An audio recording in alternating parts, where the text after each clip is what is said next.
Welcome guys, and welcome to Talk Football with Tyrone. Welcome to our football channel and welcome to our video today.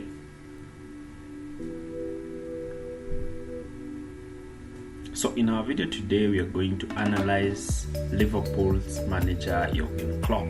Is Jurgen Klopp abandoning his previous football tactics that saw him win the Premier League with Liverpool with 99 points and also win the Champions League before with Liverpool after having a stellar back-to-back season competing against Manchester City?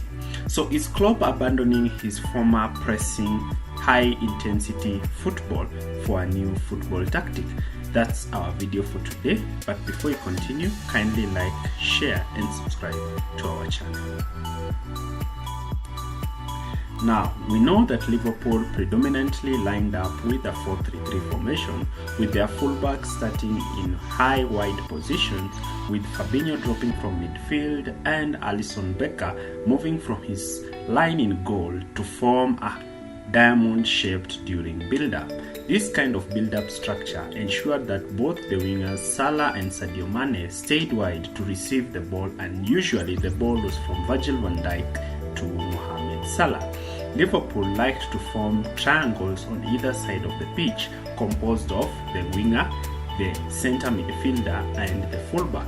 In most instances, the wingers played like inside forwards who would run and make runs in between the center back and the fullback, creating spaces and gaps in the wide areas for the runs of Trent Alexander-Arnold and Andrew Robertson.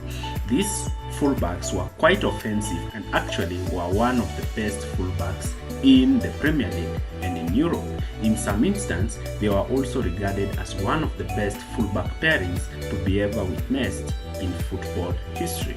Trent Alexander-Arnold, more than Robertson, was highly attacking and created a lot of assists through his crosses and his accurate long balls and crossfield balls.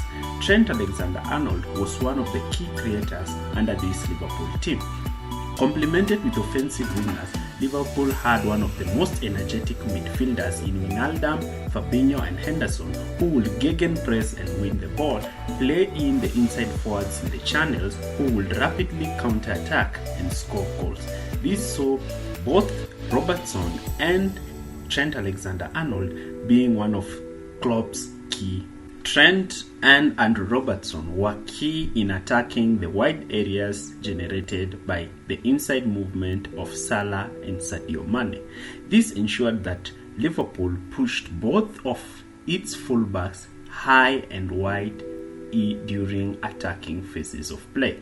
The onus was in the midfield to cover these positions vacated by Trent and Andrew Robertson. You can see here how Trent and Andrew Robertson have been making overlapping runs throughout Jurgen Klopp's era at Liverpool, and this was one of the key ways in which Liverpool dominated and destroyed teams in the Premier League.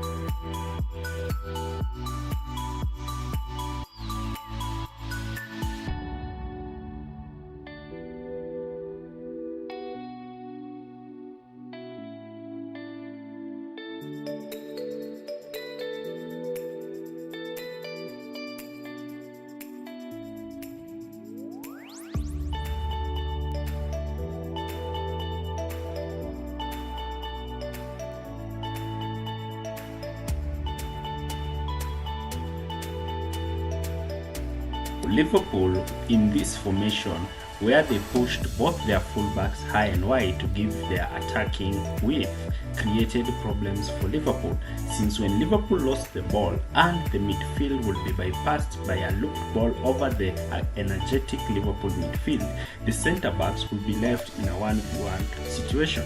But Virgil van Dijk thrived in these situations and he was regarded as one of the best centre-backs during this period. But this season we've not seen Virgil back at his best, and therefore this has costed Liverpool goals, and you could currently see from the table that they have conceded the same number of goals as Chelsea, who are in 12th place. Now, certain key players departed Liverpool, including Sadio Mane, Roberto Firmino, who has not featured most in this season, and Gini Wijnaldum. Now, Liverpool played with their usual 4-3-3 formation, but Klopp seems to adapt to this formation.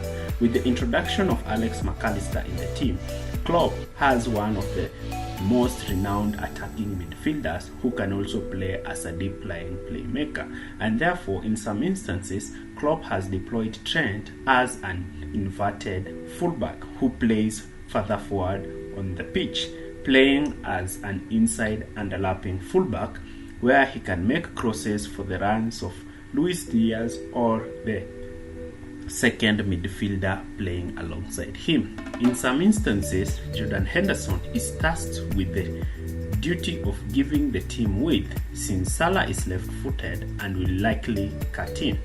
In some instances, Trent Alexander-Arnold has been preferred in the double midfield pivot alongside Fabinho, and in these deeper positions he is able to pick runners and create chances. And Robertson on the other side has been tucked in to play as a third centre-back to cover the wide areas. Now, when Liverpool have wingers who are cutting inside, our midfielder is tasked to cover the space so that Andrew Robertson can push forward, or Fabinho can drop in between the centre backs and make a back three to cover for the position of Trent and Andrew Robertson. And this is a tactical shift from the usual Klopp way, where he likes to push both his fullbacks high and wide. In this position, Fabinho gives the team defensive solidity. Without the ball, Liverpool are able to go back to their default 4-3-3 formation and prevent central progression.